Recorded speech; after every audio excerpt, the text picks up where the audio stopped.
ខេត្តសៀមរាបនេះរដូវកាលនេះអ្នកទាំងអស់គ្នាគឺស្អាតមែនទែនតាក់ទងជាមួយនឹង sunrise ក៏ដូចជា sunset ហើយអ្នកទាំងអស់គ្នាដែលកំពុងតែមើលវីដេអូនេះកម្រងការមកលេងនៅខេត្តសៀមរាបនេះរដូវរំហើយនេះដល់ណាដល់ណីហើយបើសិនជាអ្នកទាំងអស់គ្នាមកលេងសៀមរាបខ្ញុំសូមណែនាំកន្លែងស្នាក់នៅមួយកន្លែងដែលមានឈ្មោះថា Angkoland Urban Boutique ដែលមានទីតាំងស្ថិតនៅកណ្ដាលក្រុងសៀមរាបតែម្ដងអ្នកទាំងអស់គ្នាគឺជិតជាមួយនឹង Pop Street តែម្ដងហើយនៅពេលដែលមកដល់អ្នកទាំងអស់គ្នានឹងទទួលបានការ welcome យ៉ាងកក់ក្ដៅគាត់នឹងមានជាមួយនឹង welcome drink ឲ្យអ្នកទាំងអស់គ្នាអង្គុយ enjoy ហើយសម្រាប់មួយសន្ទុះនឹងចាប់ផ្ដើម check in តែម្ដងហើយចំជាពួកខ្ញុំជាអ្នកចូលចិត្តថតរូបថតវីដេអូលេងចឹងផងបាន welcome drink ហ្នឹងដើរថតលេងនៅ pool របស់គាត់នេះគឺធំមែនតើអង្គុយ chill អង្គុយ relax ញ៉ាំ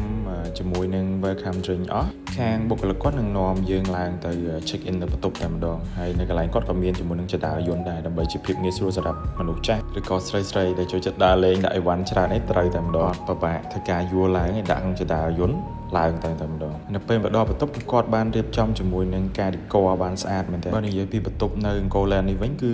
ស្អាតខ្លាំងមែនតើតាក់ទងជាមួយនឹង view តាក់ទងជាមួយនឹង accessory ផ្សេងៗគឺនៅថ្មីស្អាតហើយបន្ទប់របស់គាត់ក៏មានជាមួយនឹង3 category ដែរ